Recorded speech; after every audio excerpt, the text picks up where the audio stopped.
Thank you. Good evening. We'd like to introduce ourselves as the co-chairs of the Greenwich Task Force on Anti-Semitism and Anti-Hate. My name is Becca Levine. I'm a decade-long Greenwich resident with a background in education as both a social studies teacher and a coordinator of gifted programming. I have 2 children, a daughter at Greenwich Academy and a son at North Miami School, where I am also PTA co-president. I've served on various community boards and am currently a Board of Trustee member at Temple Shalom. Good evening. My name is Meryl Soul, and my family and I have lived here in Greenwich for over 12 years. Both of my daughters attend Greenwich Public Schools. I am a college professor, a book author, and a researcher, and my areas of expertise include childhood development and the arts. I'm a dedicated lay leader at Temple Shalom, where I serve as the Vice President of Education for the Board of Trustees. When we first approached Fred Selectman Camillo about forming this committee, we dreamt of a group that collaborates to combat rising hatred for Jews in our community. We're grateful to Fred for sharing our concerns and acting to make this a priority. Since our first meetings and press release, we've been excited to see such interest and enthusiasm for this cause. Our group has grown to 26 members. We include elected officials, educational leaders, representation from the Greenwich Police Department, clergy, community nonprofit leadership, and other concerned residents. In recent weeks, we have divided the task force into 4 subcommittees to begin our work. These groups are focused on the following tasks. 1, crafting a mission statement to reflect the purpose and goals of our task force. 2, community outreach and programming to create opportunities for residents to learn about anti-Semitism and stand in solidarity against hate. The 3rd task is to develop a website linked from the First Selectman's page to provide community support and links to documenting systems through the Anti-Defamation League and the Secure Community Network, both of which provide valuable resources for gathering data and providing community resources. And finally, forging unity among Greenwich Public Schools and private schools to protect our children from hate. The full committee will reconvene shortly to continue progress in these areas, and we look forward to updating the community soon. We're really energized to position Greenwich as a leader in the county and the state to do this meaningful work. Thank you for your time. Thank you.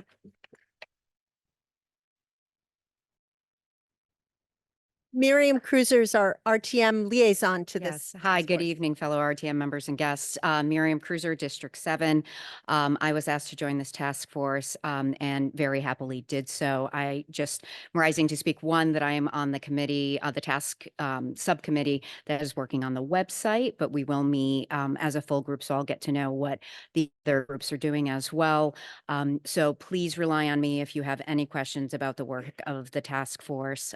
You can find my email on the normal distribution, or I can send a email to the full RTM so that you can contact me directly. But it's a pleasure to serve, and thank you to the co-chairs for bringing this important work to our town. Thank you very much.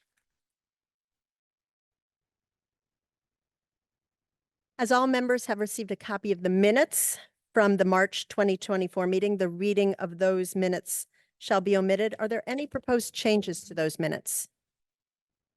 Hearing none and absent objection, the March minutes stand adopted upon unanimous consent.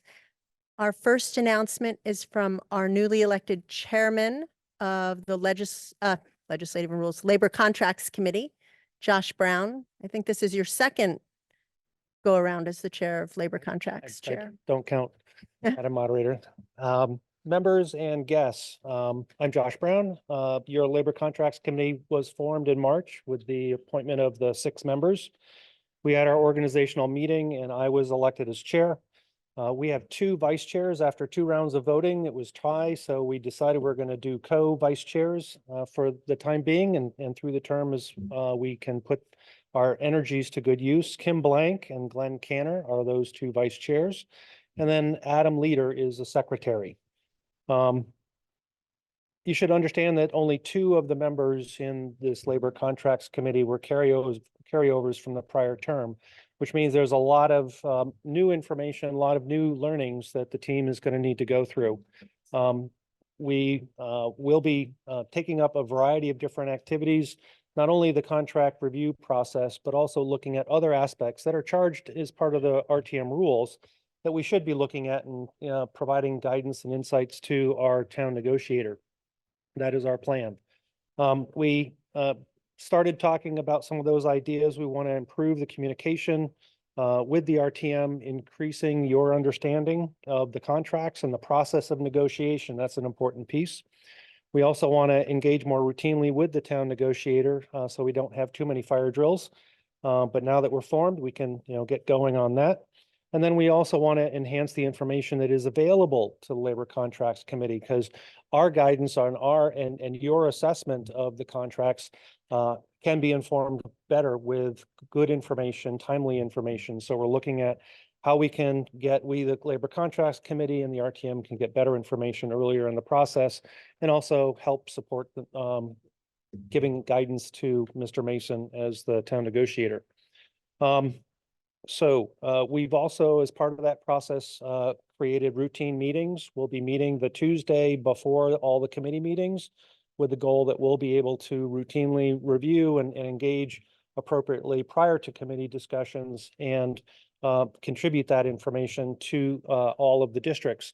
You should have all received a report that we had sent out. I had sent it out to the district chairs. If you didn't, please see your district chair. We'll look at how to make sure that everybody gets a copy of it so that you can see what the Labor Contracts Committee is talking about and its views on the different contracts. I would like to give a plug for membership. We only have 6 people. There are 9 spots in total, 1 more delegate and 2 alternates. We would like to fill those roles. So part of that email was also a call for anybody that's interested. We provided some background, some types of skills that would be helping the Labor Contracts Committee exercise its duties and activities. So if you have any interest, please don't hesitate to reach out to any of the officers or members of the Labor Contracts Committee, June Collins, Bob McKnight. We'd love to have a conversation, explain more about the work of the LCC and how you might be able to help that process. So that is the report. Thank you, Madam Moderator. Thank you very much. Yesterday, I had the pleasure of participating in the Girl Scouts. I think it's at least their 3rd or 4th year of Women in Government Expo. And we had about 200 scouts. I was joined by several RTM members, Catherine LaBalbo, Pam Ferraro of District 9, Amelia Zabo of District 9, Sammy Jacobs of District 8, and Liz Eckert of District 4. Everybody was assigned a table. Our table was very much in spirit with Schoolhouse Rock. How do you create a bill and how does a bill become a law? And the girls were encouraged to write about what types of laws they would like to see enacted. And I thought I would just take a moment. We had many of them, but I just wanted to read a few of them to you because I think they were kind of cute and they deserve a little bit of recognition. So some are more serious than others, but one person wanted, my law is everyone should meet a puppy at least 5 times. Somebody else in the Cost Cobb School wanted books should not be taken from the school library. Glenville School, my idea for a law is to have more recess. A good reason is why is because kids spend more time to learn and study, and it's boring stuff, but recess is fun. And then the last one was no guns in our culture, only in the military.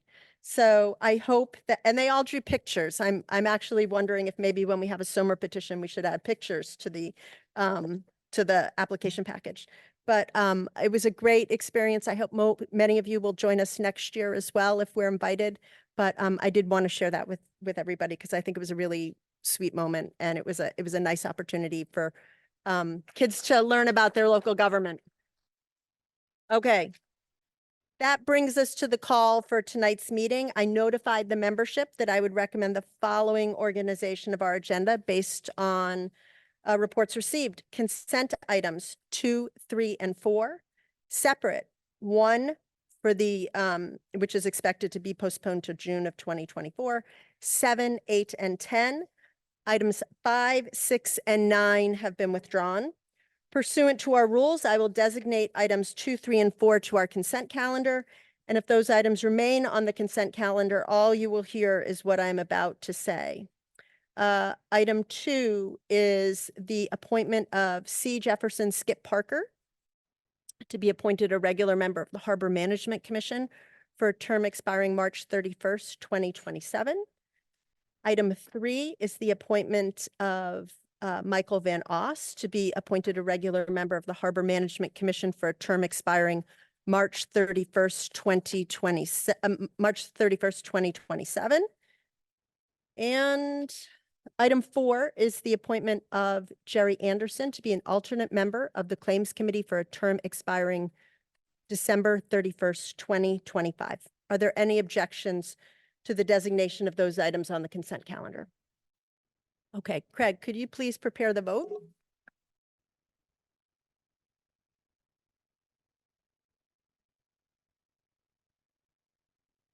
Okay, this is consent calendar items 2, 3, and 4. If you're in favor of those items, you would vote yes. If you are opposed, you would vote no. Craig, could you please open the vote? Okay, there you go. You'll have 2 minutes.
I just want to remind people that ignore the red and the green, the little, bar next to your name. All you're looking for is white or blue or gray or white, whatever you want to call that. If it's white, it means you haven't cast a vote. If it's gray or blue, it means you have cast a vote. Okay, so there was some confusion about ignore the red or the green. Okay, is everyone cast a vote that would like to cast a vote?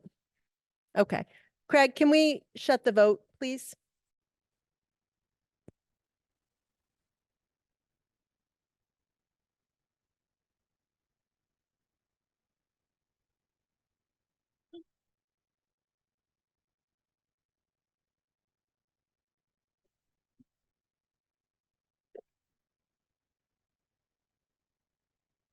Okay, the vote on the consent calendar items is 187 in favor, 2 opposed with 2 abstention. Those items have carried. Craig, could you please show the vote? Okay, that brings us to the first of our separate items, which is item number 1. Could we have somebody please read? Allison Solar's just going to read the resolution and then you're going to make your motion to postpone. Is that right? Okay. Hi, everybody. Item number 1, resolve that the following named person nominated by the Board of Selectmen be appointed to regular member of the Board of Human Services, R3, for a term expiring June 30th, 2027. Greg Pauletti. Great. Move to postpone. Okay. That motion being offered on behalf of a committee does not require a second, and because it is procedural, we can, do it upon unanimous consent. Is anyone opposing postponing the nomination of Greg Pauletti to our June 2024 meeting? Hearing none, that motion to postpone to June 2024 has been adopted upon unanimous consent. That now brings us to item 7. Mr. Michael Mason, our labor contract negotiator. And I believe you have a substitute resolution for us, really. I do. Good evening, everyone, members, Madam Moderator, guests. Our first item of the evening is item number 7. It is a substitute resolution. The only change is the date from 25 at the end of the first paragraph to 26. Resolved that the representative town meeting, in exercising its authority pursuant to the Connecticut General Statutes 7-474B and the 23-24 budget resolution, hereby rejects the use of the funds necessary to implement the terms of the Local 1042 International Association of Firefighters, AFL-CIO, collective bargaining agreement extension covering July 1st, 2023 to June 30th, 2026. Be it further resolved that the representative town meeting rejects any terms of such agreement which may be in conflict with the town charter, special act, ordinance, rule, or regulation adopted by the municipal employer or its agents of the town. Thank you. You sound like a man who's reading fast enough that would like to see that tip off at the basketball game shortly. Wait a minute. I have a Gamecocker at home, so we're very happy. Okay. Is there a second?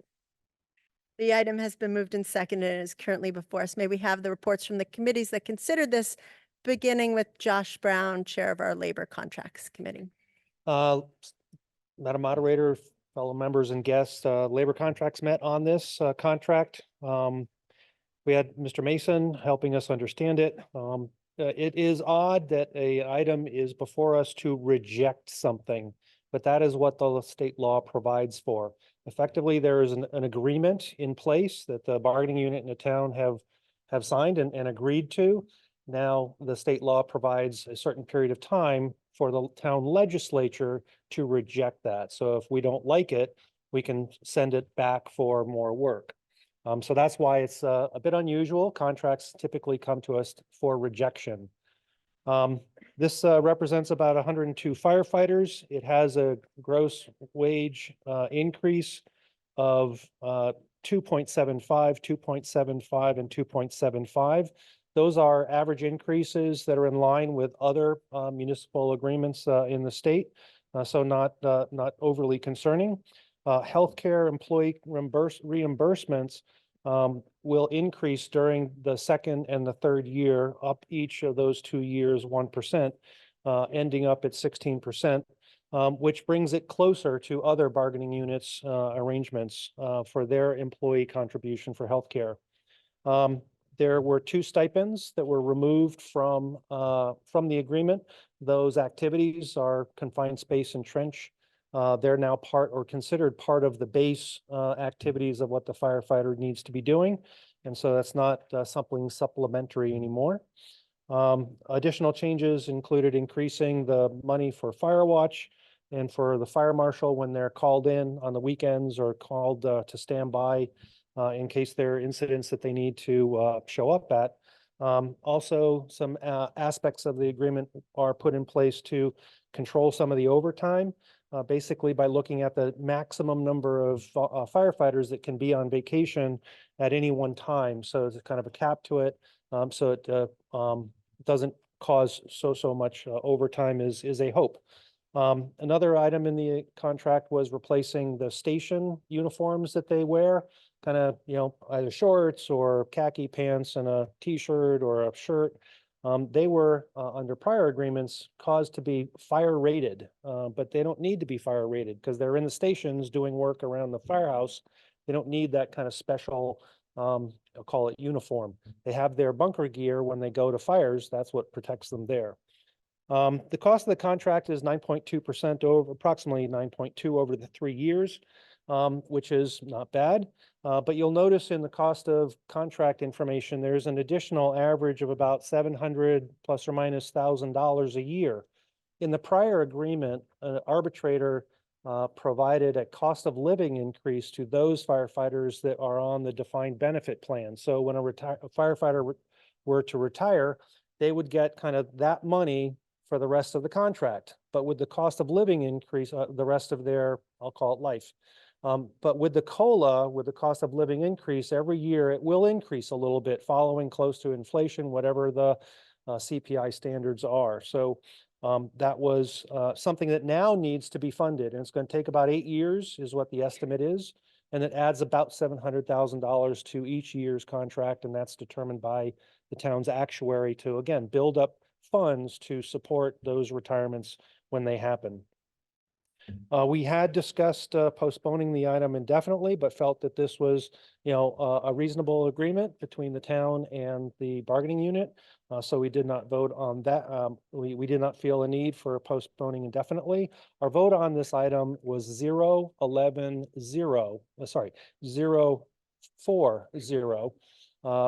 And that was to then not reject. We want the contract to go into effect, so we do not want to reject. We would guide you on that. We had a fifth member of the committee on Zoom, but had some technical issues and we didn't get their vote. If she was able to be heard, we would have had a fifth no vote to that. And then, Madam Moderator, that is effectively the same discussion that we had in town services. The vote in that was 0-11-0. Thank you very much. James Waters, Chairman of our Budget Overview Committee.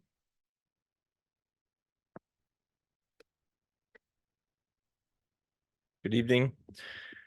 The Budget Overview Committee voted 0-12-0 on the item as listed on the call, i.e. to accept the contract as negotiated. Mike Mason attended our meeting, providing an overview of the local 1042 labor contract. I will skip repeating some of the stuff which Mr. Brown mentioned already. I will highlight that the total cost of the 3-year contract is 13.68%, including the general wage increase, the required funding to fix charges that was just referenced, and the additional healthcare contributions. The contract has been ratified by the local 1042 and was described as in line with average peer public safety contracts. BOC also heard that the negotiating team believes it a major accomplishment to have reached a middle ground on this contract, and that they believe this outcome is preferable both economically and culturally than taking the contract to arbitration. BOC heard some of the same messages from Labor Contracts Committee Vice Chair Glenn Canner. So with strong support for our firefighting force and the spirit and diligence with which the contract was negotiated, BOC voted 0-12-0 to reject the rejection as listed on the call. Thank you. Greg Zorthian, Chairman of our Finance Committee. Madam Moderator, fellow members and guests. Finance met on April 1st to discuss this contract. I don't have much to add to the two previous speakers. Our vote was 0-11-0. District 6 was absent. Thank you. No one has signed up to debate item 7, so I will call for the vote, but I do want to remind everybody that this resolution is worded in the negative to reject. Okay, so if you want to reject the contract, you would vote yes. That would send it to arbitration if successful. If you would like to pass the contract, accept the contract, you would vote no. Okay, Craig, can you? Okay, so item 7 is to reject the firefighters contract going from July 1, 2023 to June 30th, 2026. Again, it's worded to reject. So if you want to reject, you would vote yes. If you do not want to reject, you would vote no. Could you open the voting window, Craig?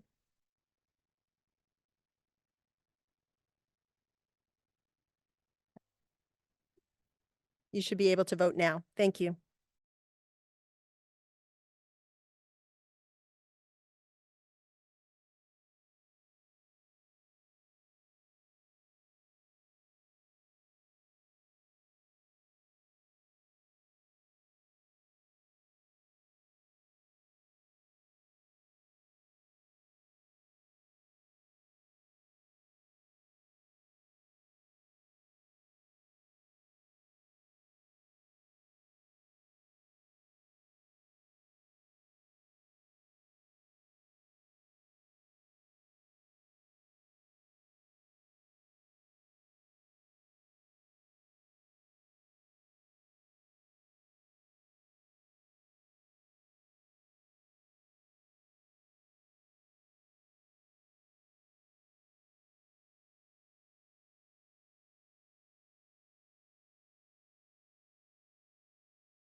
Okay, we're going to close the vote.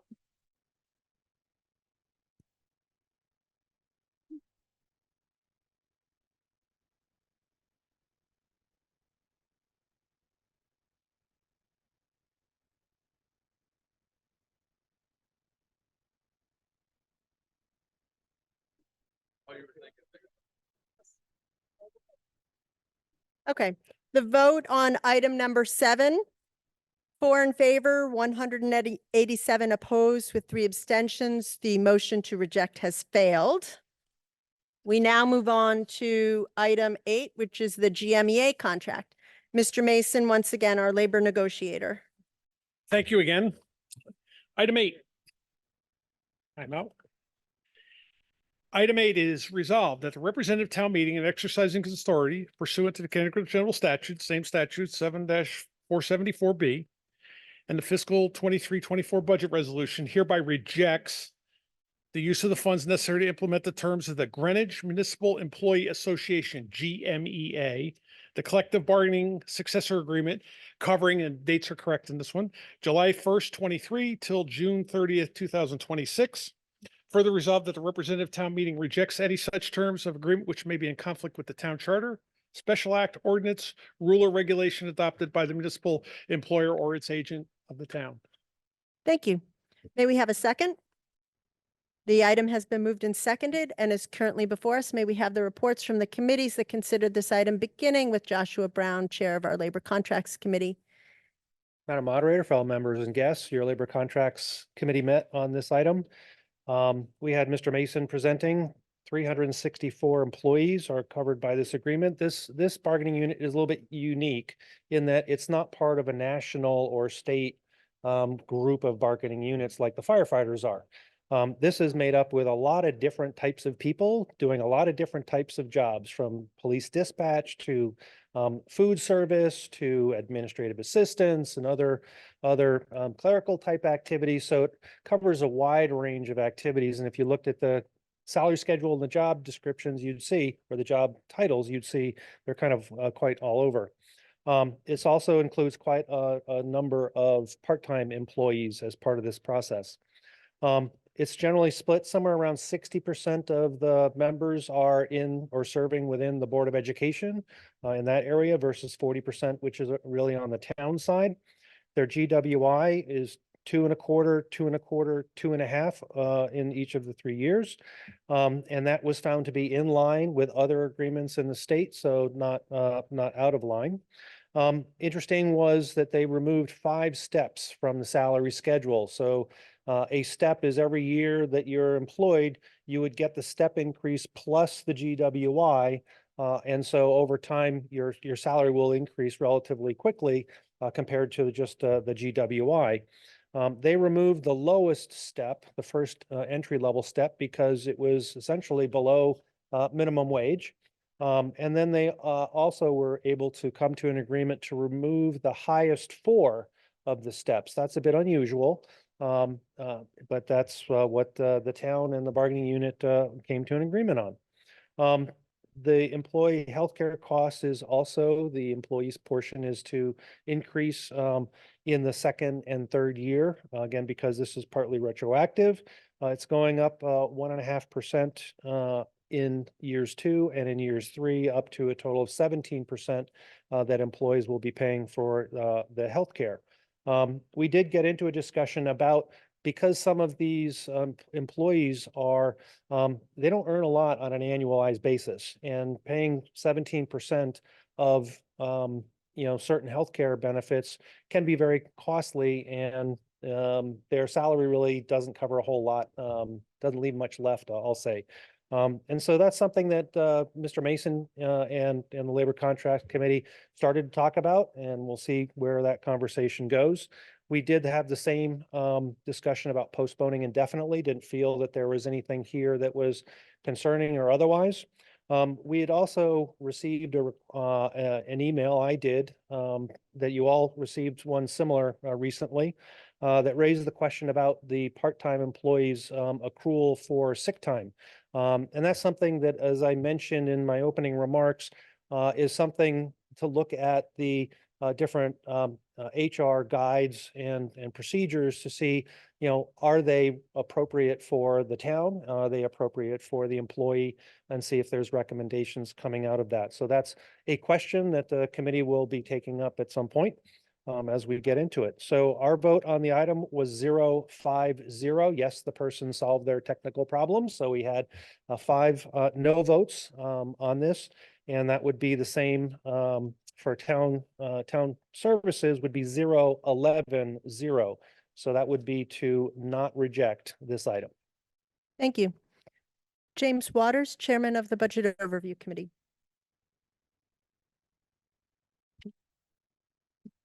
The budget overview committee voted 0-12-0 on the item as listed on the call, i.e. to accept the contract as negotiated. Mike Mason attended our meeting, providing an overview, much like Mr. Brown just did.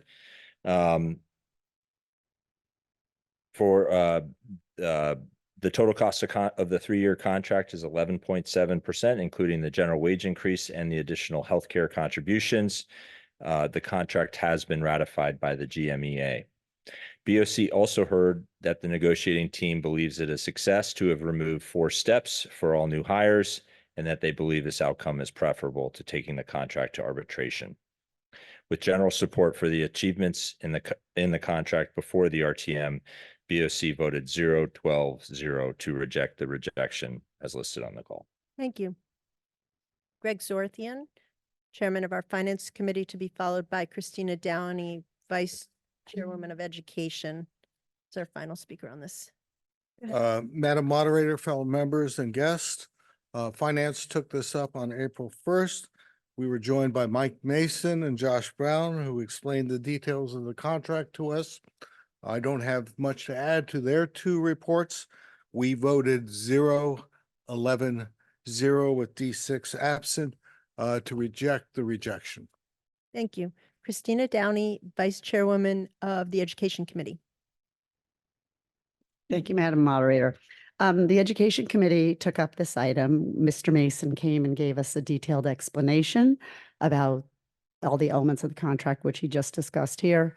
Also, Adam Leader, who's on labor contracts, is a member of Education Committee, also gave his perspective as a committee member of both. There was discussion, questions and answer by all members of the committee.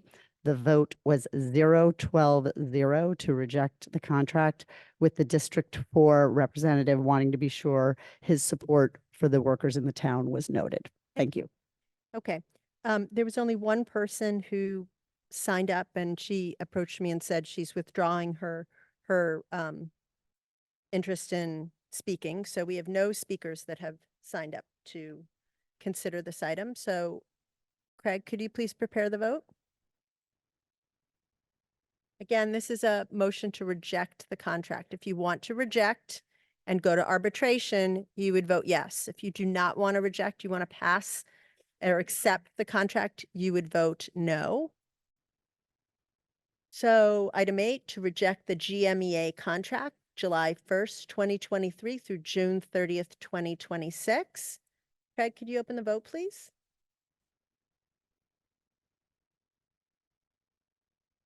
Thank you.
Okay, has everyone voted who would like to vote?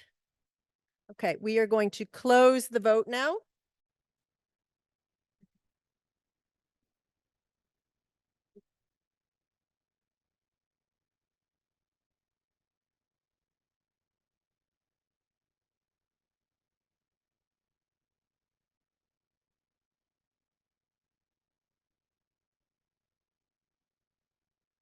Okay, the vote on item 8 is those in favor 10, opposed 180, abstaining 3.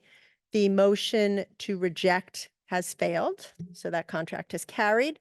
That brings us to our final item of the evening, which is item 10, which is a SOMR submitted via petition by 20 registered voters. Do we have someone? Yep, why don't you come up and introduce yourself, and you're just going to read the resolve clause. Good evening, members, guests. I'm Laura de Bonaventura, a member of EMAC, a former employee at Greenwich Country Day and builder of the nearly net zero energy Country Day building and an adjunct on the Conservation Commission and Greenwich resident since 1973. I have the privilege of reading the community SOMR as originally submitted. Now therefore be it resolved that it is the sense of the representative town meeting that the Board of Education, Board of Estimate and Taxation, and representative town meeting endorse geothermal HVAC systems in municipal projects where it can be credibly demonstrated that geothermal HVAC provides lower capital first costs, including taking into account the value of federal, state, and utility incentives, and lower operating costs over the expected 50-year life cycle of the energy system. Again, that's the resolution as originally Thank you. submitted. Okay, thank you. Is there a second? The item has been moved and seconded, is now before us. May we have the committee reports that considered this item, beginning with James Waters of the Budget Overview Committee.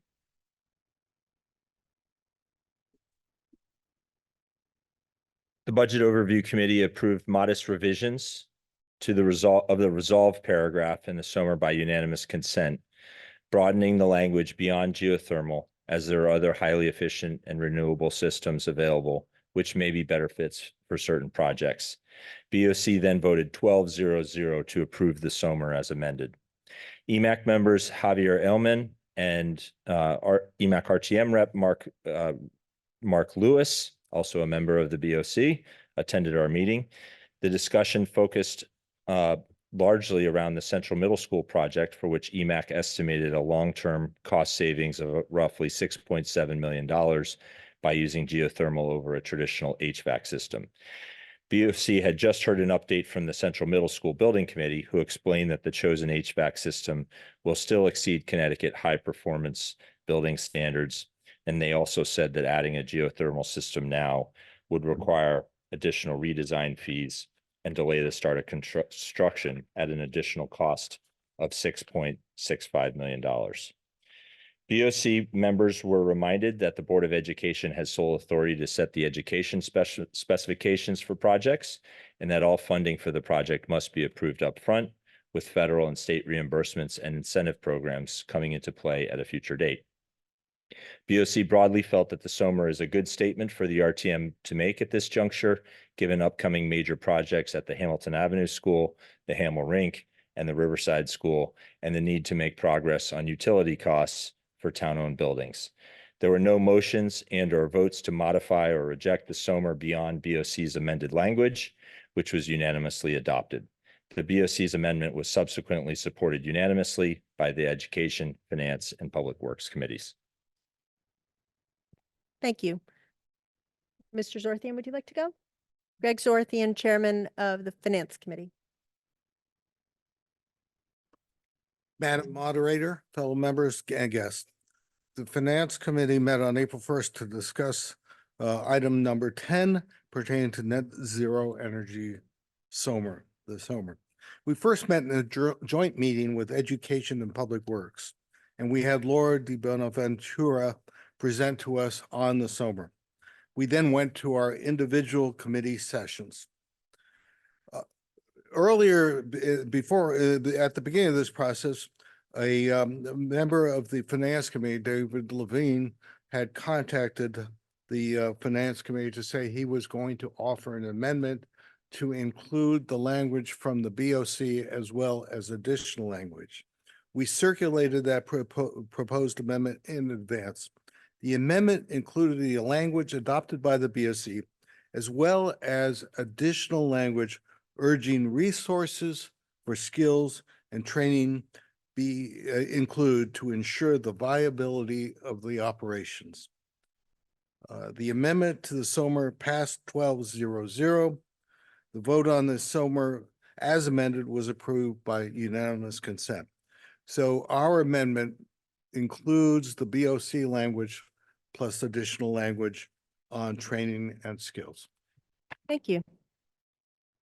Adam Leader, would you like to go with District 11's district report?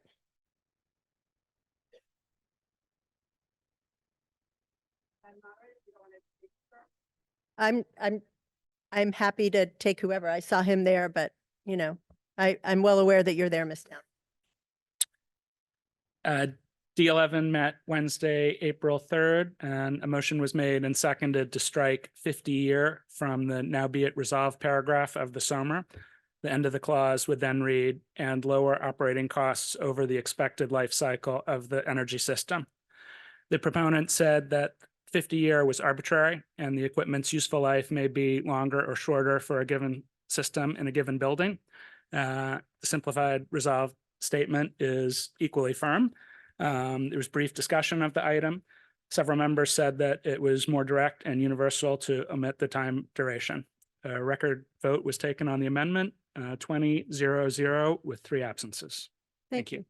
Christina Downey, Vice Chairwoman of the Education Committee, to be followed by Adam Brodsky of Public Works Committee. Thank you, Madam Moderator. I just thought committees went first. That's why I was a little confused. The Education Committee, as Mr. Zorthian said, had a joint meeting with Public Works and Finance where we had a presentation on the SOMR after a presentation on Central Middle School. We then had a separate meeting which included members of EMAC, the committee, and the Board of Education. The committee had discussion about have a SOMR, the merits of the SOMR, the mechanics of the SOMR, and the language of the SOMR. As a result, we took a series of votes, the first of which was to use the BOC language as the starting point for our discussions and any possible further motions, and that motion passed 12-0-0. Then we had further discussion about language in the SOMR. One of the concerns in the committee, notwithstanding the Education Committee, was that we felt that the SOMR was overly focused on schools and did not include town buildings. It only referred to the Board of Ed, the BET, and the RTM. So we wanted to focus on the inclusion of all town facilities in it. We thought that was more appropriate. So as part of that process, one of the members made a motion that we strike the 5th and the 6th whereas clauses in the motion, in the item, which passed by a vote of 11-1-0 with District 12 voting no, which her vote was based on she liked that language and she thought it made the SOMR more imminent. And she also voiced her opposition to the cut of a sustainability officer for the town. Further discussion was held on the language in the SOMR to focus on this inclusion of all town buildings. And a motion was made to add the following language. Do you want me to read that, Madam Moderator? Sure, you can read whatever. I understand, Mr. Yeah. Okay. And the motion was to add the language, quote, Town of Greenwich, including the Board of Selectmen, the unquote, which would immediately precede the words Board of Education. This motion passed 12-0-0. After further discussion, the committee voted on the SOMR as amended in its entirety, including our amendments. And that vote for approval was 11-1-0, with District 10 voting no. Her vote was based on the fact that she did not see a SOMR as necessary. It did not include future energy options, and she felt it was limited in scope. Thank you. And finally, Adam Brodsky with the Public Works report.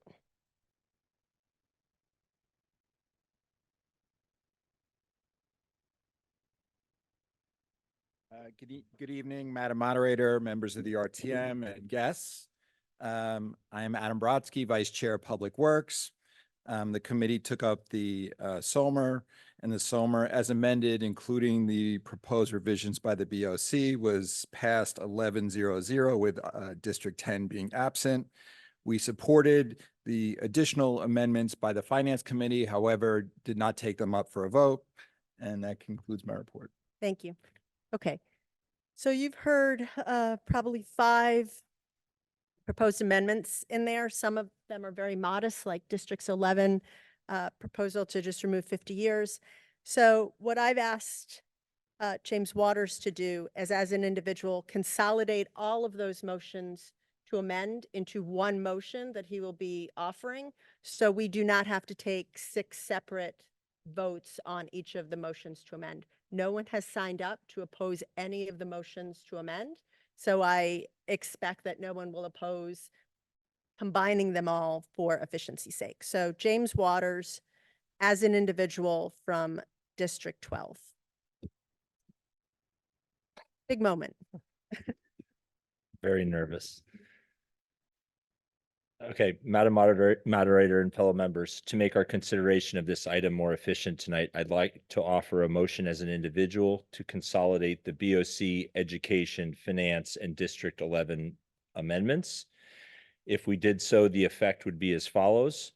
First, removal of the 5th and 6th whereas clauses in their entirety as amended by the Education Committee. I won't read those out, but you can see them in your call. We would remove both of those. The second part of my motion would be revision of the final resolution as amended by the BOC, Finance, Public Works, and Education Committees and District 11. That paragraph, inclusive of all amendments, would read as follows. I will read this one real quick. Now therefore be it resolved that it is the sense of the representative town meeting that the town of Greenwich, including the Board of Selectmen, the Board of Education, Board of Estimate and Taxation, and representative town meeting consider highly efficient and renewable electrified systems, along with appropriate resources for skills and training to ensure the viability of operations and maintenance of these systems in municipal projects when it can be credibly demonstrated that these systems provide lower capital first costs, including taking into account the value of federal, state, and utility incentives, and lower operating costs over the expected life cycle of the energy system. Great. Thank you very much. Is there a second? Second. That motion is now before us. No one has signed up to speak on this. I don't think anyone is opposed to it. Anyone want to? Okay. Craig, could you please, you're signing up to speak on the motion, not on the motion to amend. You are speaking on the overall motion. Item 10. Okay, this is not debate on item 10. This is just debate on the motion to amend item 10. Okay. Okay, this is the Waters motion to amend item 10. If you are in favor of the amendments, which as you heard, were just sort of a bundled amendment from Finance, Education, and District 11 and BOC, you would vote yes. If you are opposed, you would vote no. Craig, could you open the window, please?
Has everyone voted who would like to vote?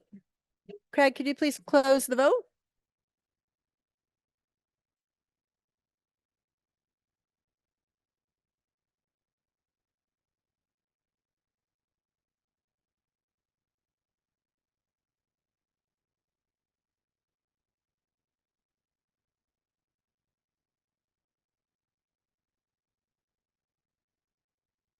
Okay, I have the vote on the Waters motion to amend the SOMR. Those in favor, 169, opposed 17, abstaining 5. The Waters motion has carried, and now the SOMR, yep, please show the vote, has been amended. Okay. Now there's the vote. Now we will open it up to debate on item 10, and we do have a speaker sheet for that. So Laura De Bonaventure is going to be recognized. Go ahead. Thank you. I'm speaking now as a representative from EMAC in support of the Resolution 10. A few brief words on what it is, and I know you all have it in front of you, and I know you've read it. Sometimes it bears repetition and simplification.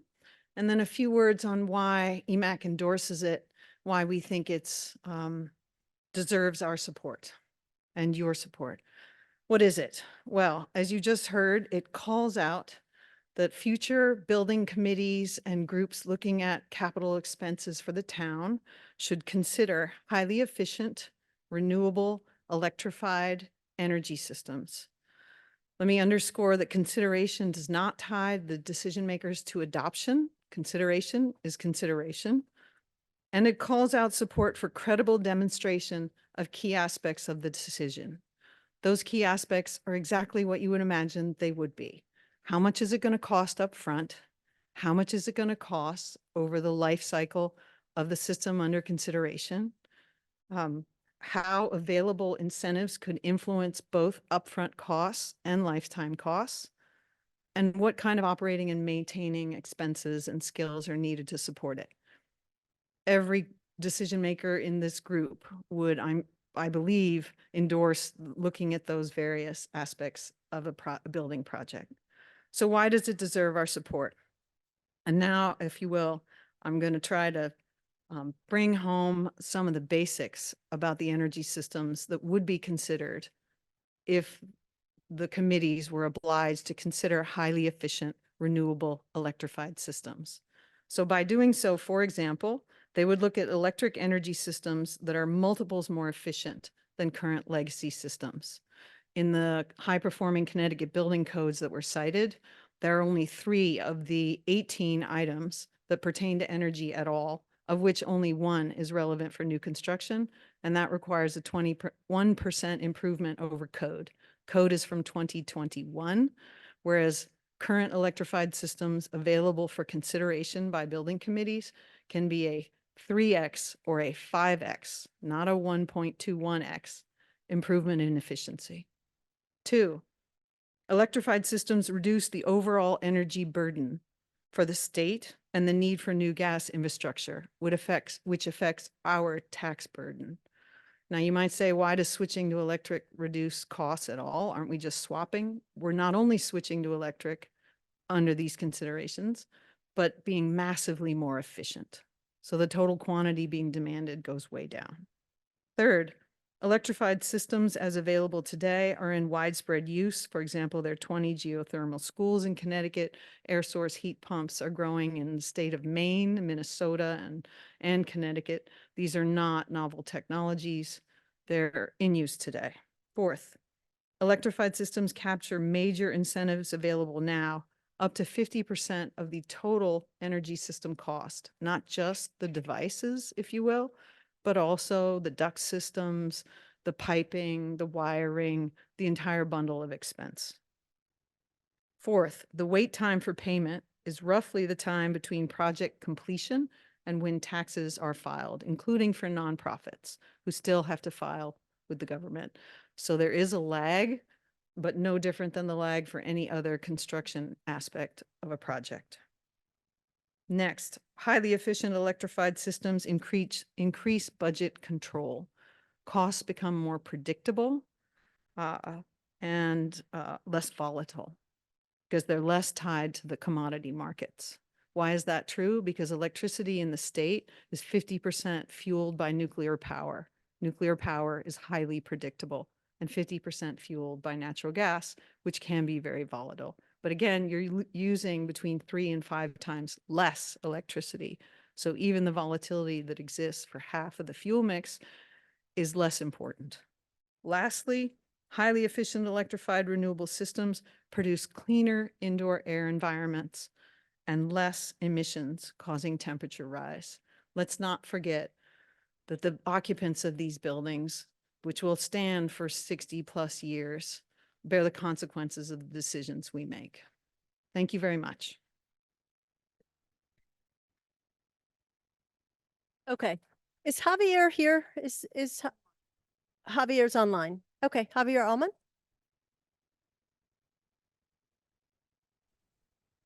Hi, can you hear me? We sure can. Great. Thank you, everybody. I've unfortunately unable to be there, but I've had the privilege before to speak before the RTM. I think Laura did a great job summarizing this, and I would just ask the body's support for this measure. It would mean a lot. Thank you so much. Thank you. Okay, Janet Stone McWigan?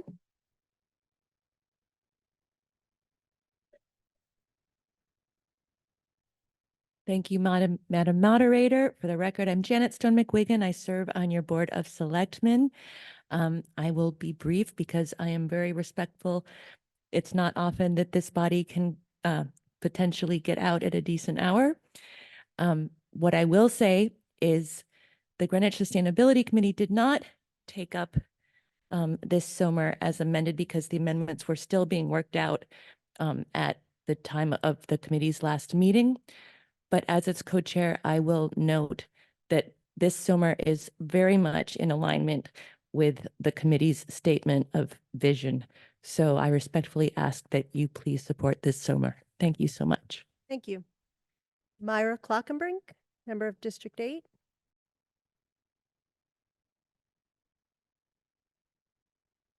Good evening, Madam Moderator, members, and guests.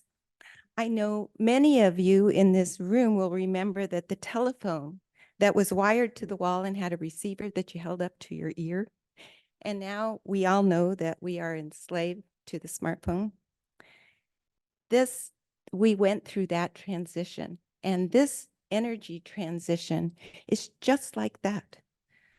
We went through several stages, beginning with having to put only like 160 characters on a numerical keypad and only one sender at a time. And everybody said, well, this will never work. And here we are. It is the same kind of transition we are going through with our energy systems. We are gradually and now more rapidly moving to renewables, sun, earth, wind, maybe nuclear, and away from fossil fuels. It is a long and difficult process, but it has been made accessible to municipalities through the Federal Inflation Reduction Act, or the IRA, and in the case of Greenwich provides 30% for solar and 50% for geothermal direct pay rebates. So we are in this transition, and how do we get through it? We need to imagine what we want, what we are trying to achieve. We want a budget that can serve us, yes, but we are also trying to achieve some assurance for future generations. For instance, we are not building a central middle school for this year, the next class, or even the next or the next. The current central middle school has stood for 70 years, so we are building for the future as we serve the present. It is inevitable that we are headed away from fossil fuels to some kind of renewable energy future. We have known this for a couple of generations, but we are finally at the point where we can take actionable steps as a municipality toward realizing that future. This is what the SOMR is all about, supporting our town to achieving energy independence at a lower cost. Thank you very much. Thank you. Julie Deschamps. And Julie's our final speaker unless there's somebody else who's going to line up to speak on this. Good evening. My name is Julie Deschamps, and I serve on the Sustainability Committee for the Town of Greenwich. The SOMR is aligned with the Board of Selectmen's goals to reduce energy use and costs by 20 to 40% by 2030, which is also a priority of the Plan of Conservation and Development. The SOMR also accords with the Board of Education's own policy on energy management to reduce expenditures of funds for energy and to lower consumption of energy derived from all non-renewable resources. There are major town projects before you now and on the horizon, including the new ice rink and Hamilton Avenue School, as well as new HVAC systems at Western Middle and Greenwich High that will cost $20 million over the next 5 years. I ask for your support of this SOMR to send a message that this body believes that high efficiency renewable energy systems should be considered in all municipal building projects to save both first and life cycle costs, as well as prioritize student health and learning and better air quality for our entire community. Thank you. Thank you. I'm sorry, did you want to say something? I'm sorry? Okay, why don't you come to the podium?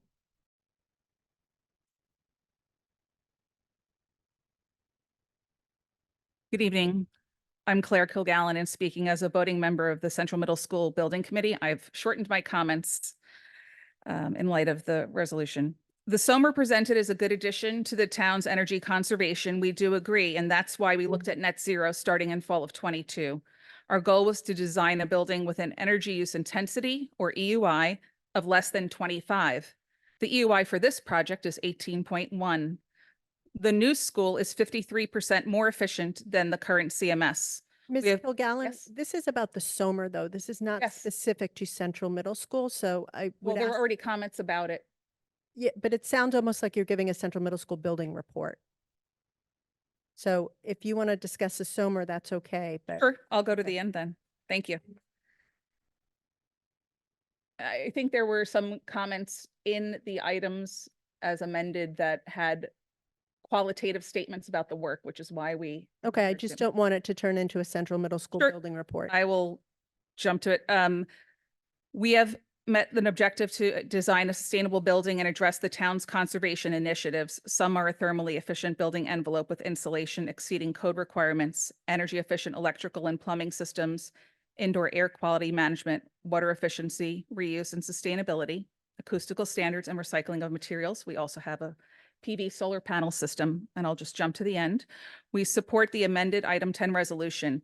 There's no one size fits all for every project's energy efficient systems due to many competing needs, regulatory, educational, and recreational programming, campus safety, to name a few. In closing, thank you for your time this past week. We always welcome you to attend our meetings, and we have a forum on May 1st. Thank you. Thank you. Okay, that concludes Hector Arzano from District 8.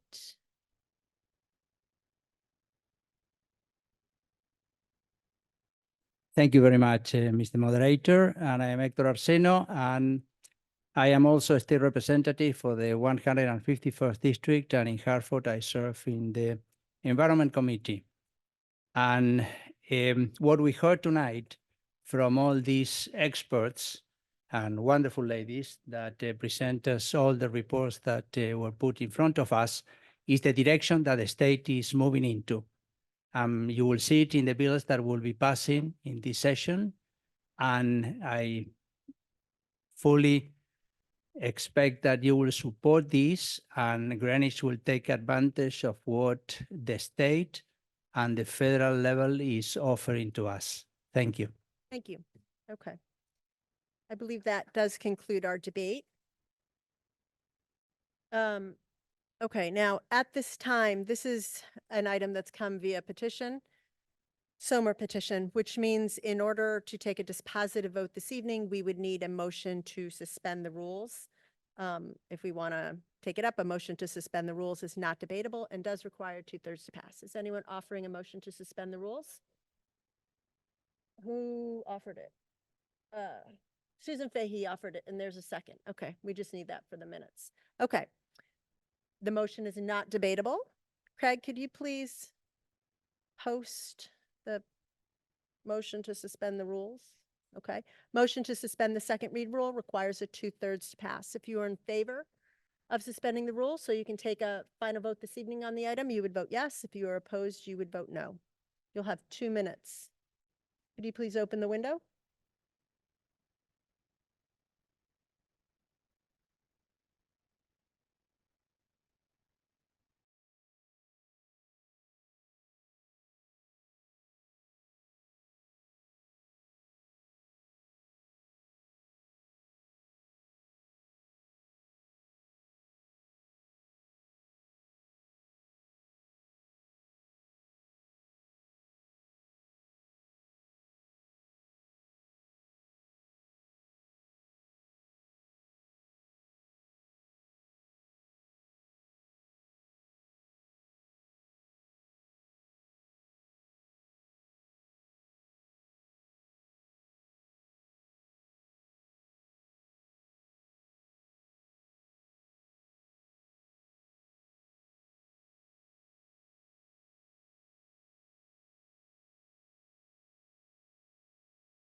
Okay. Has everyone cast their vote? Okay, hang on.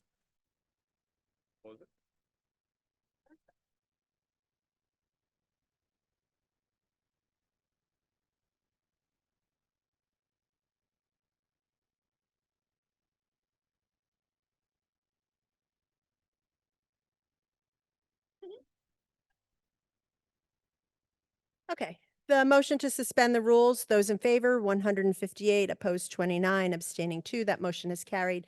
So we can roll right into a vote. Before we roll right into a vote, though, I'm going to channel my inner middle school principal. Do not come up here and turn in your clicker after you've cast that final vote while the vote is still open, okay?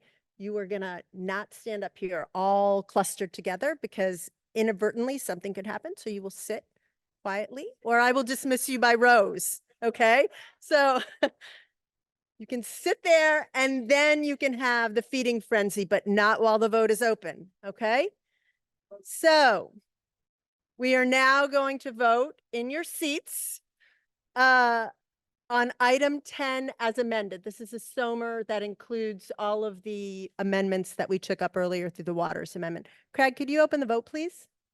Okay, this is our final item for the evening, item 10 as amended.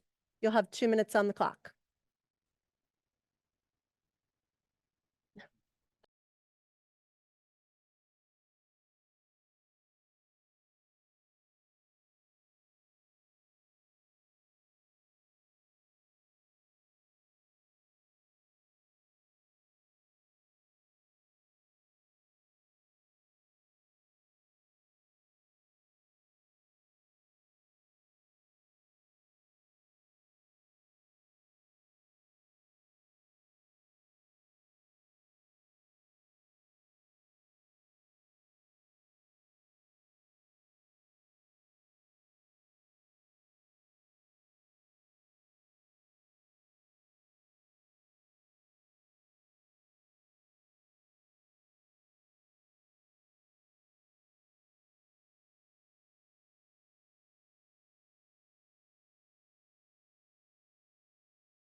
that what you want? after, when you finish Okay. with the vote. Okay, we have 10 seconds and then Hector Arzano does have something that he wants to announce. We are approaching 9 p.m. Let's go Huskies. Okay, and the vote is closed. You can now start your feeding frenzy to turn in your click.